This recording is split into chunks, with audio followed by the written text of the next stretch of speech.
জন্মাষ্টমী অর্থাৎ ভগবান শ্রী শ্রীকৃষ্ণের শুভ আবির্ভাব তিথি। সারা এখন শুধু ভারতবর্ষেই নয়, সারা বিশ্বেই ভগবান শ্রীকৃষ্ণের পূজা আরতি যেমন জন্মাষ্টমী পালিত হচ্ছে এবং অন্যান্য বিভিন্ন প্রতিষ্ঠানের পক্ষ থেকেও এই জন্মাষ্টমী ব্রত করা হচ্ছে। ভগবান শ্রীকৃষ্ণ এই তার যে বাণী দিয়ে গেছিলেন মহাভারতের যুদ্ধে, শ্রীমৎ ভগবত গীতা রয়েছে, সেই গীতা আপনি পাঠ করে শোনানো হবে ছাত্ররা, আমাদের ছাত্রাবাসের। গীতা হচ্ছে ওনার ধর্মগ্রন্থই নেন। এটা একটা বিরাট আধ্যাত্মিক শক্তি প্রেরণা গ্রন্থ।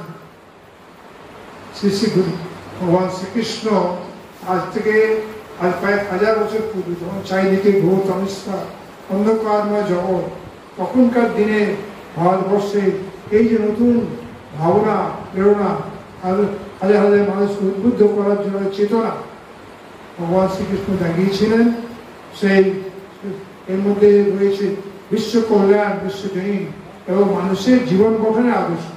মানুষকে চলতে হবে সারা জীবন, তার আদর্শ রয়েছে এর মধ্যে নিহিত।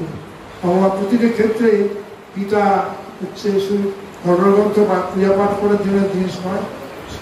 শ্রীমৎ ভগবত গীতা হচ্ছে আমাদের চলার পাথেও। এটাই ভগবান শ্রীকৃষ্ণ বলে গেছেন।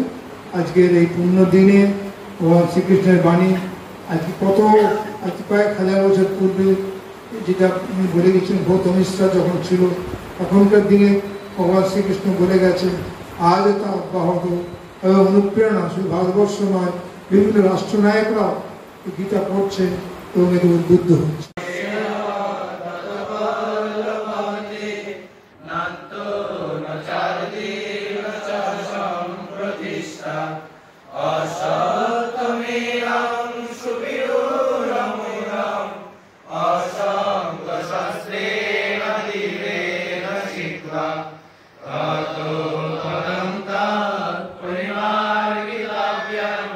Yasmin